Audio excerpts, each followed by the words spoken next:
Hello everyone, आपका एक बार फिर से वेलकम करती हूँ आपके अपने चैनल नाज़मास ऑर्गेनिक गार्डन में। आज मैं आपके साथ डिस्कस करने वाली हूँ कि बिना एक भी पैसा खर्च किए अपने घर पर बरसात में उगाई जाने वाली यानी जून जुलाई में उगाई जाने वाली सब्जियों के बीज आसानी से कैसे उगा सकते हैं। दोस्तों, सब्जियों के कुछ ऐसे प्लांट हैं जिनको हम आसानी से घर पर जर्मिनेट कर सकते हैं, लेकिन अगर ये बीज जर्मिनेट ही ना हो तब हमारा टाइम भी वेस्ट होता है, मनी वेस्ट होता है और मूड भी ऑफ हो जाता है। तब ये फील होता है कि इससे बेटर है नर्सरी से ही प्लांट लाकर हम अपने गार्डन में लगा लें। एक्चुअली हम छोटी छोटी गलतियां कर देते हैं जिसकी वजह से सीड जर्मिनेट होते होते रह जाती है। सीड के जर्मिनेशन में बहुत सारे फैक्टर्स काम करते हैं और इन सब का बेस है सीड की क्वालिटी। अगर आपका बीज पुराना है या बेकार क्वालिटी का है तो सीड जर्मिनेट नहीं होगा। अगर आपको चेक करना है कि सीड अच्छी है या नहीं है तो आपको जो सीड हैं उनको 12 घंटे के लिए पानी में भिगोकर रखना होगा। पानी में भिगोकर रखने से दो फायदे होंगे, एक तो सीड जल्दी जर्मिनेट होंगे और दूसरी यह होगी कि हमारे जो सीड खराब होंगे वो ऊपर तैरने लगेंगे और जो अच्छे बीज होंगे वो नीचे बैठ जाएंगे। दोस्तों, सीड क्वालिटी के अलावा दो और फैक्टर्स होते हैं। एक तो हमारा होता है ग्रोइंग मीडिया और दूसरा होता है टेम्परेचर। टेम्परेचर की वजह से भी हमारा जो बीज है वो अच्छे से जर्मिनेट नहीं हो पाता। तो अभी जो है वो बहुत ही अच्छा टाइम है सीड ग्रोइंग का। और दूसरा, ग्रोइंग मीडियम बहुत ही सॉफ्ट होना चाहिए। अगर हम सिर्फ कोकोपीट में सीड को जर्मिनेट करेंगे तो सीड तो बहुत तेज़ी से जर्मिनेट होगा, लेकिन 10 से 15 दिनों में ये सीड से झुकने लगेंगे। जो बीज हमारे जर्मिनेट होकर आएंगे वो पौधे फिर ख़राब होने लगेंगे और अगर हम तुरंत ट्रांसप्लांट कर देंगे तो पौधा शॉक में भी चला जाएगा। क्योंकि कोकोपीट में किसी भी तरह का न्यूट्रिशन नहीं पाया जाता है, इसलिए आपको सीडलिंग ट्रे में पहले कंपोस्ट और मिट्टी को बराबर मात्रा में डाल लेना है और ऊपर से आप कोकोपीट को लगा दें। इससे क्या होगा कि आपका सीड जो है वो बहुत जल्दी जर्मिनेट होगा और नीचे से उनको बढ़ने के लिए एनर्जी भी मिलती रहेगी। सबसे पहले मैं आपको दिखाना चाहूँगी कि किस तरह मैंने डिस्पोजेबल ग्लास में अपने टेरेस गार्डन के लिए सीड जर्मिनेट किया है। यदि आपके पास सीडलिंग ट्रे नहीं भी है तो बड़े आराम से आप अपने घर पर बिल्कुल आसानी से सीड ग्रो कर सकते हैं। आपको क्या करना है कि अपने घर में जो पार्टी वगैरह में डिस्पोजेबल ग्लास आते हैं उस ग्लास को नीचे से छेद कर देना है, यानी कि ड्रेनेज होल बना लेना है ताकि जो एक्सेसिव वाटर होते हैं उनसे निकल सके। उसके बाद आपको गार्डन के गमलों की मिट्टी में से ऊपरी सतह की मिट्टी ले लेना है और इसमें आधा ग्लास आपको मिट्टी भर लेना है। सॉइल डालने के बाद आपको इसमें सीड को लगा देना है और बीज लगाने के बाद ऊपर से हल्की लेयर कोकोपीट की डालकर फव्वारे से वाटरिंग कर दें। इसके एक सप्ताह के बाद सभी सीड्स जर्मिनेट होने लगेंगे। इन ग्लासेस में सीडलिंग जो होती है वो बहुत तेज़ी से ग्रो करते हैं क्योंकि इसमें ज़्यादा जगह होती है सीडलिंग ट्रे से भी ज़्यादा, और आसानी से इसके रूट डेवलप करते हैं, इसलिए इसमें बहुत जल्दी सीड जर्मिनेट होते हैं। यहाँ पर मैंने बरसात में उगाई जाने वाली अच्छी क्वालिटी के बेलदार सब्जियों के बीज ले लिए हैं, जिसमें तोरई, लौकी, फ्रेंच बीन, बरबट्टी, करेला और सीम है। इसके अलावा मूंगफली और भिंडी के भी बीज मैंने इसमें बो दिए हैं।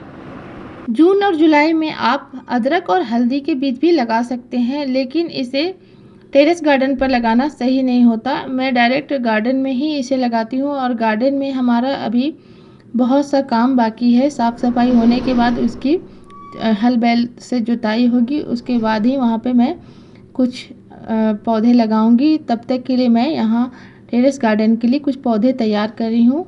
इसमें मैंने फव्वारे की मदद से पानी दे दिया था और इसके एक सप्ताह के बाद ही हमारे सारे बीज जर्मिनेट हो गए। 10 से 15 दिनों बाद इसमें ट्रू लीव्स आने लगेंगी। ट्रू लीव्स आने के बाद इसे हम किसी भी गमले में ट्रांसप्लांट कर देंगे। जितना बड़ा पौधा होगा उसके साइज के हिसाब से हम अपने गमले में इसे ट्रांसप्लांट करेंगे और उसी तरह की मिट्टी में हम इन्हें लगाएंगे। कहने का मतलब है कि टेरेस गार्डन में हमारे जो गमले होते हैं उनमें जगह सीमित होती है, तो बड़े गमलों में हम उन पौधों को लगाएंगे जिसमें ज़्यादा मिट्टी की ज़रूरत होती है, जैसे कि बेल वाली सब्जियों में लौकी की सब्ज़ी और ये तोरई का जो पौधा है उसको ज़्यादा बड़े गमले की ज़रूरत होती है। ये हमारा तोरई का पौधा देखिए, इसमें ट्रू लीव्स आ गए हैं और इसे हम शिफ्ट कर सकते हैं दूसरे गमले में। ये हमारा लौकी का पौधा है, ये भी अच्छे से जर्मिनेट होकर आए हैं और ये सभी पौधे बहुत ही हेल्दी लग रहे हैं। तो चलिए फ्रेंड्स, इन ग्रास से निकाल कर इनको हम अपने टेरेस गार्डन में गमलों में शिफ्ट करते हैं। फ्रेंड्स, बीज बोए हुए 12 दिन हो चुके हैं और इनमें से कुछ प्लांट ट्रांसप्लांट के लिए रेडी हो गए हैं और कुछ पौधे अभी छोटे हैं, लेकिन मुझे कहीं बाहर जाना है तो मैं सभी प्लांट को शिफ्ट करने जा रही हूँ। सबसे पहले मैं लगा रही हूँ लौकी की बेल। लौकी की बेल को उगाने के लिए बड़े साइज़ के कंटेनर की ज़रूरत पड़ती है। छोटे कंटेनर में लौकी लगाने से अच्छी तरह से लौकी के पौधे फैल नहीं पाते हैं और इनके फल फूल भी बहुत छोटे रह जाते हैं, क्योंकि इनकी जड़ों को फैलने के लिए जगह चाहिए और अच्छी तरह से फलने फूलने के लिए ज़्यादा मिट्टी की ज़रूरत होती है। तो इसे मैंने 14 इंच लंबे, 21 इंच चौड़े और 15 इंच गहरे फ्रूट क्रेट में लगा रही हूँ। मैंने मिट्टी को अच्छी तरह से खुदाई करने के बाद इसे लगा दिया है। पौधा अभी छोटा है, लेकिन ये बहुत ही अच्छी तरह से हमारा पौधा लग गया है, क्योंकि पौधा लगाने के बाद इसे मैंने 2 से 3 दिन तक छाया वाली जगह में रखा हुआ था।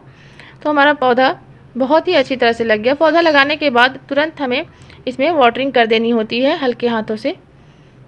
फ्रेंड्स, यहाँ पर आप देख सकते हैं कि मैंने यहाँ पर भिंडी का पौधा लगाया हुआ है, जिसमें फ्रूटिंग भी हो रही है और अभी मैं छोटा प्लांट भी लगाऊंगी। जब इस प्लांट में फ्रूटिंग ख़त्म हो जाएगी तो वह हमारा छोटा प्लांट फ्रूटिंग देना स्टार्ट कर देगा। तो इसी तरह से मैं इस फ्रूट क्रेट में छोटा भिंडी का पौधा भी लगा रही हूँ। मैंने इसे सीडलिंग ट्रे में लगाया था, आप डायरेक्ट भी इसी तरह मिट्टी में डाल सकते हैं। इस तरह गार्डन में सब्जियां लगाने से मुझे लगातार सब्जियों की हार्वेस्टिंग मिलती रहती है। तो फ्रेंड्स, अब हम लगा रहे हैं तोरई के कुछ प्लांट्स को और इसी तरह से बड़े गमले में मैं तोरई के प्लांट को शिफ्ट कर दे रही हूँ। और ये तोरई का पौधा जो होता है वो बहुत ही जल्दी बढ़ता है।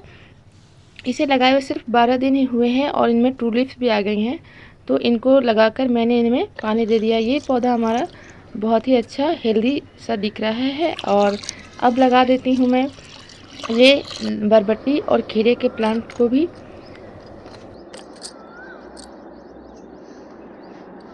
फ्रेंड्स, बरसात में लगाए जाने वाले सभी सब्जियों के प्लांट को मैंने अपने टेरेस गार्डन में लगा लिया है और आप देख सकते हैं कि दूसरे दिन का जो हमारा रिज़ल्ट है वो बहुत ही अच्छा है। हमारे सभी प्लांट अच्छे से लग गए हैं, एक भी प्लांट हमारा ट्रांसप्लांट शॉक में नहीं गया है। देखिए, ये लौकी की बेल भी बहुत ही हेल्दी लग रहे हैं और ये भिंडी के पौधे भी अच्छे से लग गए हैं और जितने भी बरबट्टी और तोरई वगैरह हमने लगाई हैं सभी के प्लांट अच्छे से लग गए हैं। जैसे जैसे ये हमारे पौधे बढ़ते जाएंगे वैसे ही मैं आपको अपने गार्डन का अपडेट देती रहूँगी। तो फ्रेंड्स, अगर हमारी ये वीडियो आपको अच्छी लगी तो हमारी वीडियो को लाइक, शेयर और सब्सक्राइब करें। Thanks for watching and keep gardening.